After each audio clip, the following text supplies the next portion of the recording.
all, just doing a real quick video on the tomato stem core with black nylon handle. And that's what you see here in front of you.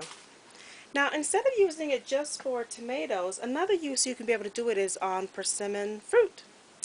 So what's cool about it, and this is my first time doing it, I just had a hunch that I could be able to do it. So I'm just going to go ahead and lift the sleeves back a little bit like I'm doing.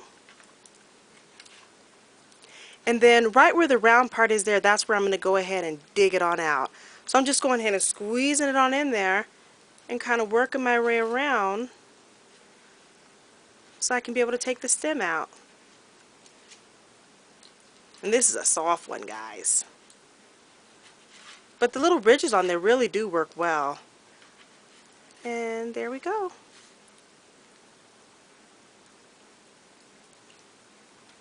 And I got it off. And then you can be able to eat the goodness of the fruit. There we go. And this is a real soft one. It's probably really sweet. Thank you so much for watching.